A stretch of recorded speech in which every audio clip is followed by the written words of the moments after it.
और क्रोध में भरकर जब हडिम्बा चली कि आज मैं इस द्रौपदी को निगल जाती हूं, तब उसी समय पर बलधरा आ गई थी और बलधरा ने समझाया, हडिम्बा शांत रहो। जी क्यों किसी के शब्दों पर क्रोध करना? लोगों की तो आदत पड़ी है कि वो क्रोध दिलवाएंगे और क्रोध उत्पन्न करेंगे और क्रोध उत्पन्न करेंगे जिससे आपका जीवन नष्ट हो जाए। तुम्हें क्रोध दिलाएंगे, क्यों क्रोध करना?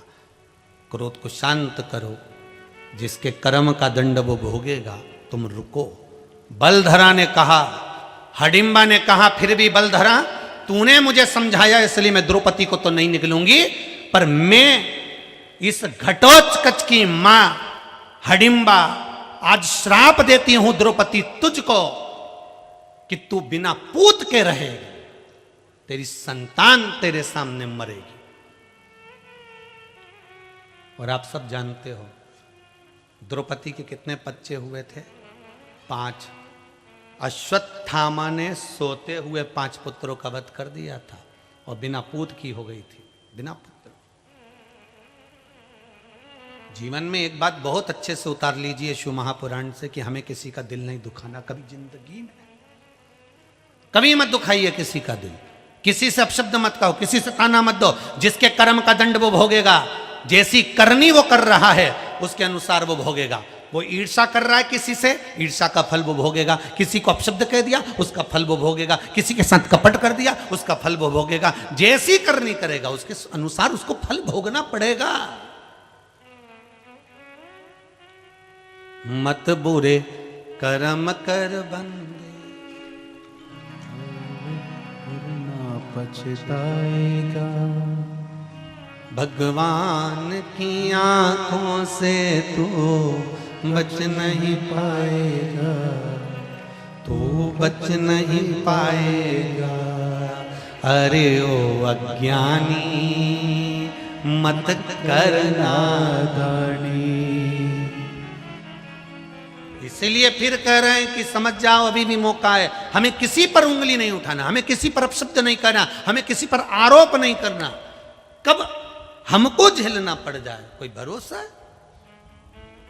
अरे कितनी सुंदर बात है। एक दरवाजे पर एक संत आते और भिक्षा मांगते, कहते, भिक्षा मांगते हुए कहते, जैसा करोगे वैसा भरोगे। भिक्षा मांगते और कहते, जैसा करोगे वैसा भरोगे। भिक्षा मांगते और कहते। एक स्त्री के दरवाजे पर पहुंचे, वो स्त्री अपने पति और पुत्र को कुछ बताती नहीं थी, थोड़ी गलत स्वभाव की थी, गलत संगत की थी। उसके दरवाजे पर पहुंच जाते भिक्षा मांगने। स्त्री को सुनाई दिया कि महाराज कह रहे हैं जैसा करोगे वैसा भरोगे। उस स्त्री को बड़ा बुरा लगा, बड़ा बुरा लगा। उस स्त्री को लगा कि ये महाराज मुझसे कह रहा है। अच्छा, कई बार शिव महापुराण की कथा व्यासपीठ से चलती है तो किसी किसी लोगों को ऐसा लगने लगता है कि महाराज हमको ही तो नहीं कह रहा है कहीं। किसी किसी को लगती है ऐसी हो। वो वाला गाना याद कर लो, कहीं पे निगाहे कहीं पे निशा। मतलब कथा चल रही है सीधी और निशाना तुम्हें लगे, समझ जाना शंकर तुमको समझाने के लिए बैठा है।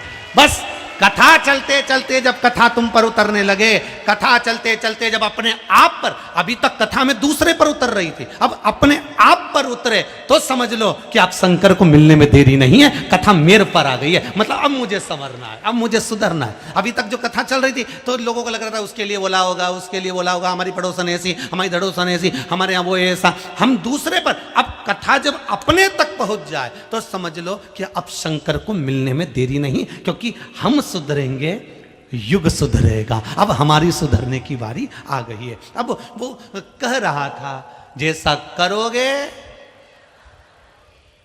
उस स्त्री को लगा ये महाराज मुझसे ही कह रहा है और ये रोज मेरे दरवाजे पर मांगने आता, रोज ताना देकर जाता है। एक काम करती हूं, आज इससे लड्डू बनाती हूं, खाएगा और मर जाएगा। और उन्हें लड्डू बनाया, देसी घी में अच्छा बादाम मदाम काजू माजू जोरदार तलवल के, और वो आज का ठंड का लड्डू नहीं होता दाल वाला,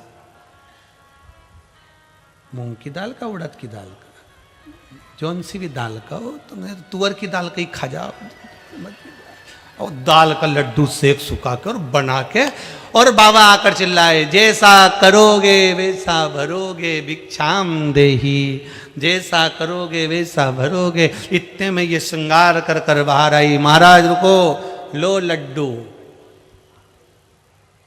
इसको लगा कि महाराज मुझे ताना देता है। कई बार कथा लोगों को लगती है कि हमको कह दी महाराज।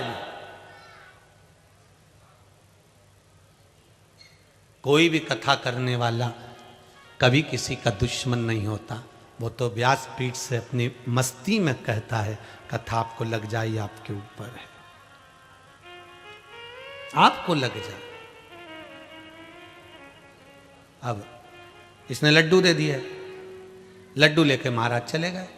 आज महाराज जी को भिक्षा में बहुत सारे जगह से भोजन मिल गया, रोज मिलता नहीं था, ज्यादा मिल गया। महाराज जी ने सोचा इतना देसी घी का लड्डू है, 2-3 दिन बाद भी काम आ जाएगा, अब तो ताजा ताजा आइटम खाओ। तुम्हारे जैसा चतुर होगा, बफेट में जाके सबसे पहले चाउमाइन निपटाता होगा।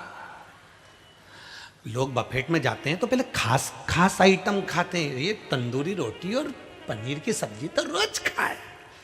आइटम देखो क्या क्या है, उधर क्या है, केसर की जलेबी, अच्छा जलेबी और बढ़िया पतली पतली ली और तुरंत फिर और जलेबी खाए स्वाद खाए। चली अब फिर इधर से इशारे में कह रही है, अपने इशारे में वो अगला स्टॉल देखो, उस पे 2-4 लोग ज्यादा खड़े हुए हैं, आइटम क्या है, तब जाके बोला उस पे गुपचुप है। फिर गई, जैसा उसका नाम था वैसी गुपचुप गई, धीरे से चलती चलती फिर गई गुपचुप, अब वो खाई। तो जो ताजा आइटम वो, तो महाराज जी ने सोचा ये लड्डू तो बाद में भी खा सकता हूँ, पहले काम करता हूँ, कोई ये पड़ा हुआ सामान है, ये ताजा ताजा ये खा लूँ। महाराज जी ने उस दिन वो खा लिया, उनका पेट भरा गया, लड्डू उठा के उन्होंने ऊपर रख दिया। अब ऊपर रख दिया, रखने के बाद रात्रि के समय पे पानी आने लगा, 2 मुसाफिर आ गए, एक पिता एक बेटा। दोनों ने आकर कहा महाराज जी शरण देंगे? हाँ आ जाओ अंदर, भूख लग रही है महाराज जी, कुछ खाने का मिलेगा? महाराज जी ने कहा लड्डू रखे हैं, अब बिहाल मांग के लाया था, लड्डू दे दिए और दोनों ने खा लिए, दोनों निपट गए। इनकी पत्नी को सूचना मिली, पत्नी कोई दूसरी नहीं थी, वही जैसा करोगे भरोगे। पत्नी को सूचना मिली तुम्हारा पति और पुत्र मर गए, रोती बिलखती हुई आई, पति के शव को देखा, पुत्र के शव को देखा, अरे इनको किसने क्या खिला दिया, क्या बिगाड़ा था मेरे पति ने, क्या बिगाड़ा था मेरे बेटे ने, क्यों मर गए, किसने खिलाया? राजा के दूत पकड़कर संत को लेकर आईनी के घर का लड्डू खाया था। संत बोले वो लड्डू इसी ने तो दिया था, लड्डू इन्हीं ने दिया था। हम कैसे मान ले कि लड्डू हमारे घर का था? संत ने कहा ऊपर कैमरा लगा हुआ था। कैमरा? अब आप लोग सोचेंगे उस समय पे भी कैमरा होता था। हाँ, पड़ोसन ऊपर से देख रही थी कपड़ा सुखाते सुखाते, इससे जोरदार कैमरा और कहां मिलने वाला है।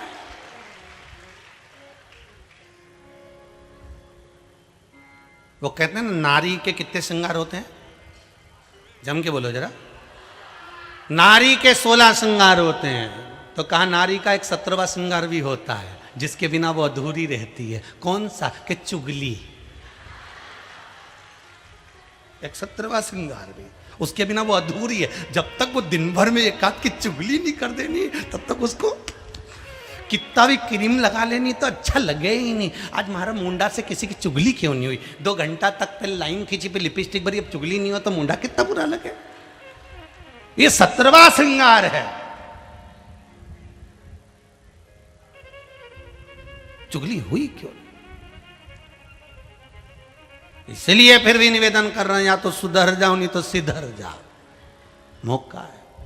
अब कहा जैसी करनी वैसी भरनी, जैसा करोगे वैसा भरोगे। तूने उसको दिया, उसने उसको दिया, उसने खाया, वो मर गया। तुम दूसरे के लिए अगर खड्डा खोद रहे हो, दूसरे पर एक उंगली उठा रहे हो, दूसरे पर आक्षेप लगा रहे हो, दूसरे को अपशब्द कह रहे हो, दूसरे को ताने दे रहे हो, दूसरे को गाली दे रहे हो, दूसरे के लिए आड़ा टेढ़ा बोल रहे हो, तैयारी कर कर रखना कि तुम्हारे लिए भी कोई तैयार बैठा होगा। इसलिए बहुत अपने जीवन को आनंद में जियो, भगवान की भक्ति में जियो।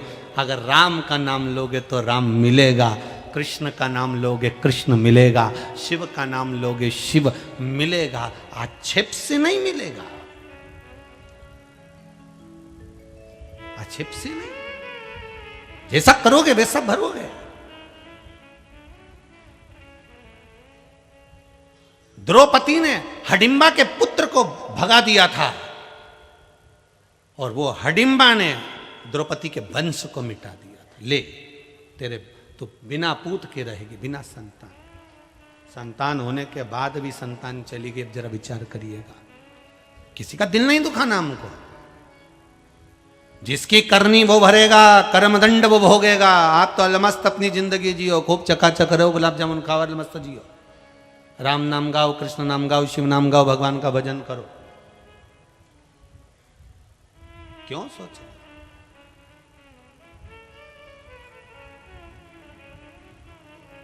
महाराज, भक्ति में जो आनंद है, भक्ति में जो सुख है, वो कहीं। महाराज शिव कथा कह रही है। अब यही बलधरा भीम से कह रही है, तुमने ये ठीक नहीं कहा। शिव की उपासक बलधरा कह रही है,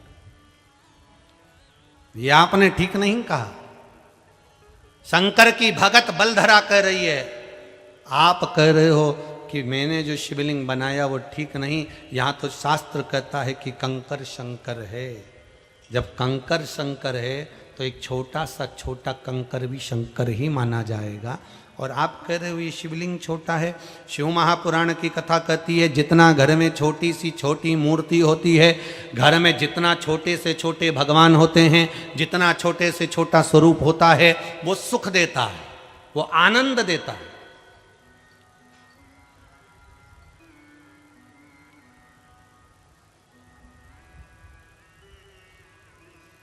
कई लोग कहते हैं हम अभी वृंदावन जाना है, हम अभी अयोध्या जाना है, हम अभी काशी जाना है, तो वहां से हम बड़े भगवान लेकर आएंगे। क्या करेगी बड़े भगवान का? बस छोटे से भगवान की तो सेवा नहीं बन रही और बड़ा भगवान लेकर आ गई। क्या मतलब? जितना छोटा है तुम्हारी सास के हाथ का, घर के बुजुर्गों के हाथ का, उनकी खूब सेवा कर लो। पुराना है, उसकी सेवा का फल भी आनंद में मिलेगा। बहुत सेवा करो, दिल से करो सेवा, दिल से कर सेवा तो लगन लगाकर, मन में सच्चा भाव जगा करो सेवा।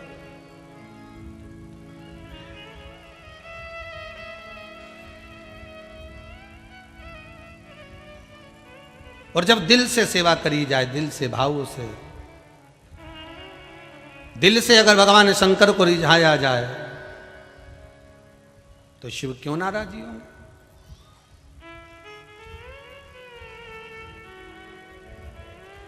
महाराज,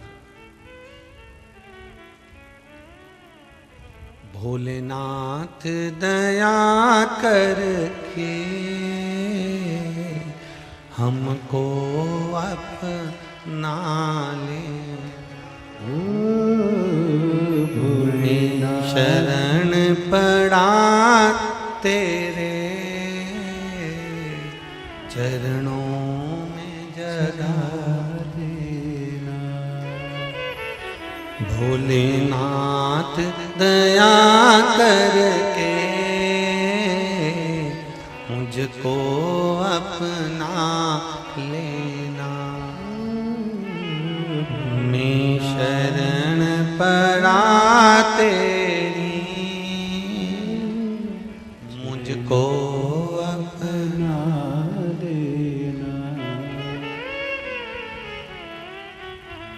मैं शरण पड़ा तेरी, मुझको अपना लेना। मैं शरण पड़ा तेरी, सब गाइए। मुझको अपना लेना। भोलेनाथ दया करके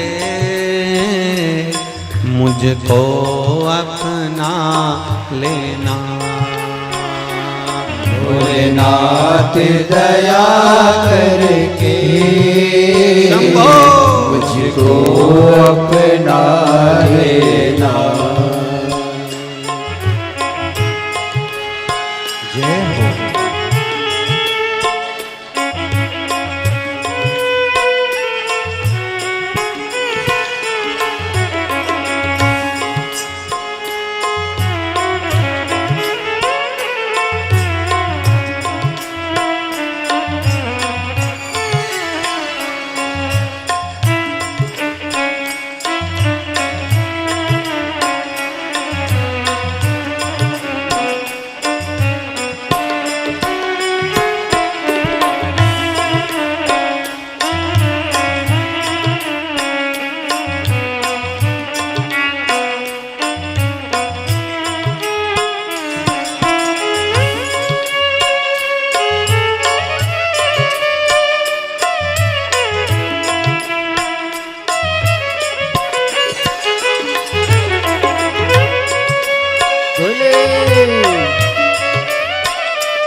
करुणानिधि नाम तेरा, करुणा दिखलाओ ना। करुणानिधि नाम तेरा, करुणा दिखलाओ तो। करुणानिधि नाम तेरा, करुणा दिखलाओ तुम। करुणानिधि नाम तेरा, करुणा दिखलाओ तुम्हें। सोहे हुए भाग्यों को हे नाथ जगाओ तुम। सोए हुए भाग्यों को हे नाथ जगाओ तुम्हें। मेरी नाव भंवर में पड़ी, उसे पार लगा देना। मेरी नाव भंवर में पड़ी, उसे पार लगा देना। भोलेनाथ दया करके मुझको अपना लेना। भोलेनाथ दया करके मुझको अपना लेना।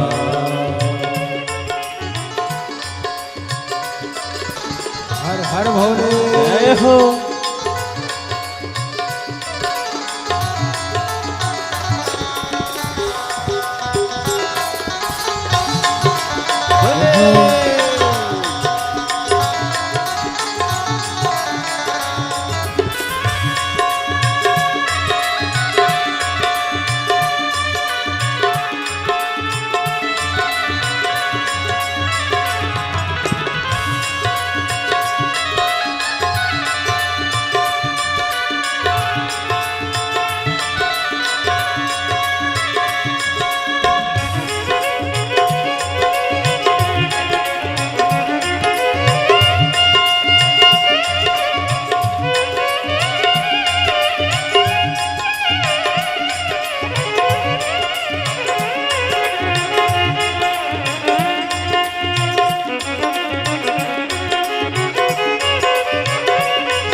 तुम सुख के सागर हो, निर्धन के सहारे हो। तुम सुख के सागर हो, निर्धन के सहारे हो। इस तन में समाए हो, मुझे प्राणों से प्यारे हो। इस तन में समाए हो, मुझे प्राणों से प्यारे हो। नित्य माला जपूं तेरी जय हो।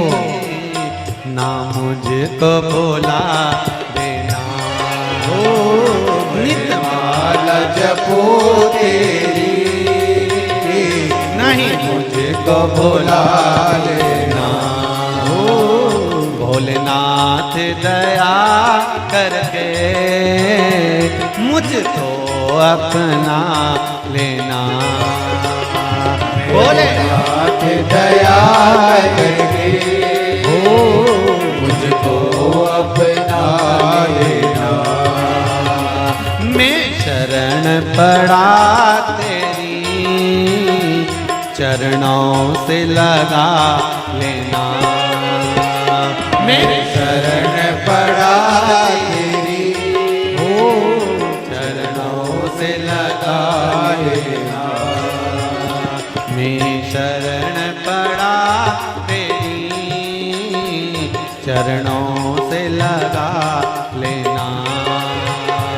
मैं शरण पड़ा तेरी हो, चरणों से लगा लेना।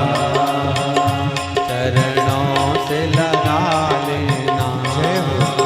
चरणों से लगा लेना, चरणों से लगा लेना, चरणों से लगा लेना। हर हर महादेव है। भगवान शिव की कथा कह रही है, ओगड़दानी त्रिकालदर्शी शिव की कथा कह रही है कि भगवान शंकर बलधरा स्वयं भीम से कहती है, अरे सुनो पांडु पुत्र, तुम किसी की भक्ति को छोटा नहीं कर सकते। किसी की भक्ति को आपको छोटा नहीं करना। भक्ति कभी छोटी नहीं होती। भक्ति कभी छोटी नहीं होती है। और यदि आप कहते हो कि ये छोटा शिवलिंग है, तो आप इसको थोड़ा सा हिलाकर बताओ। भीम कहता है कि इतने छोटे से शिवलिंग को मैं हिलाकर बताऊं? हाँ, हिलाइए महाराज। वो छोटा सा जो शिवलिंग था वो बेलपत्र पर बना हुआ था। काय पर बना था? बेलपत्र पर। बेलपत्री जब पात्र में रखी जाती है और उस पर जो शिवलिंग का निर्माण हुआ होता है, या थाली में शिवलिंग का निर्माण हो, प्लेट में हो, जिस पत्ते पर आप कर रहे हो उस पर हो, शिवलिंग शिवलिंग होता है, हिला नहीं। फिर क्रोध आ गया बलधरा को, भीम के साथ में युद्ध हुआ। शिव जी से प्रार्थना करी थी आज बलधरा ने, बोले बाबा मेरे घर के लोग कहते हैं विवाह का, पर नियम मेरे पिता ने लिया है जो मुझसे ज्यादा बलवान होगा। आप ही के कहने पर शायद ये भीम आया हो। शायद ये भीम अगर आया है तो आपके कहने पर ही आया होगा, कोई दूसरा नहीं। हम तो कई बार कहते हैं शिव महापुराण की कथा अगर इस दशहरा मैदान में हो रही है, ये माँ कामाख्या सेवा समिति तो केवल एक समझ लो कि करवा रही है शिव बाबा की कृपा से, पर आपके भाग्य चमके हैं इसलिए ये कथा यहाँ हो रही है। कहीं छत्तीसगढ़ वालों के ऊपर भगवान देव अधिदेव महादेव की कृपा होगी। देखो इस पत्र में बेटियों ने लिखा है, एक पत्र में, पहले वाले पत्र में एक बेटी ने लिखा है कि मैं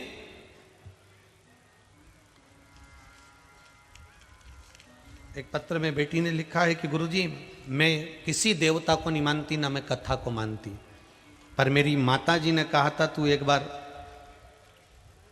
कथा सुन और जो उपाय बताया है वो कर, तो मुझे उम्मीद है कि तेरी नौकरी लग जाएगी। और गुरुजी, उस बच्ची ने लिखा है मेरी सरकारी नौकरी लग गई है। वो पत्र ढूंढूंगा, समय लगेगा। जिसकी लगी है वो खुद ही खड़े होकर हाथ का दोनों हाथ उठाकर एक बार बोल दे, जिसने पत्र लिखा है। अब ढूंढने में समय तो लगेगा। कि गुरुदेव, मेरी खुद सरकारी नौकरी लग गई। ये बाबा की कृपा से लगी, स्वयं शिव की कृपा, शंभू की कृपा।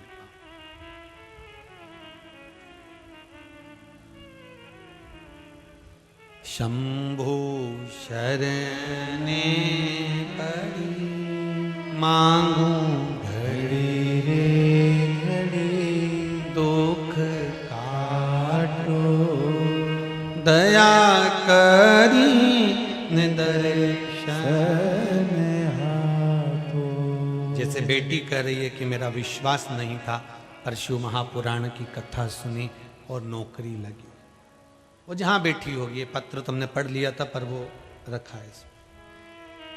जिसने लिखा हो वो खड़े होकर दोनों हाथ हिला सकते। शिव बाबा की कृपा से, शंकर के अनुमोदन से। महाराज शिव पुराण कह रही है, बलधरा ने कहा आप ही ने कृपा करी होगी इसलिए भीम को यहां भेजा।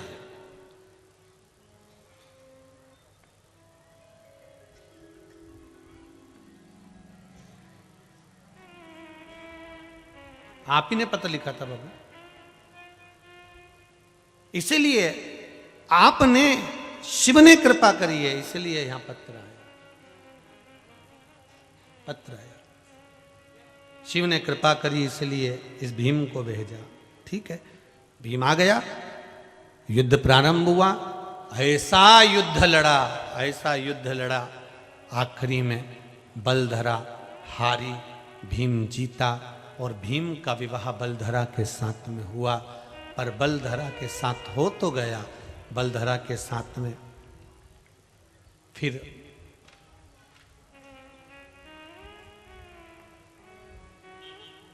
रहते हुए भीम को समय बीता। एक पुत्र हुआ जिसका नाम था सुतसोम। क्या नाम है? सुतसोम।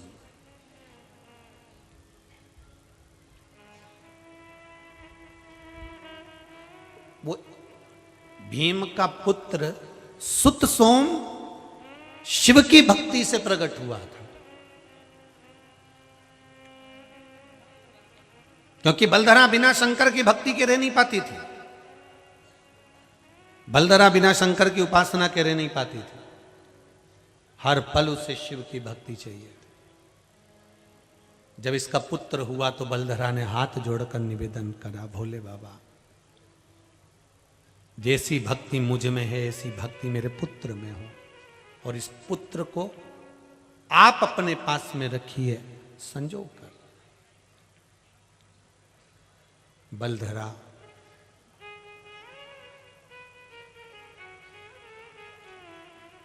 जब शिव की आराधना करती थी तो उस आराधना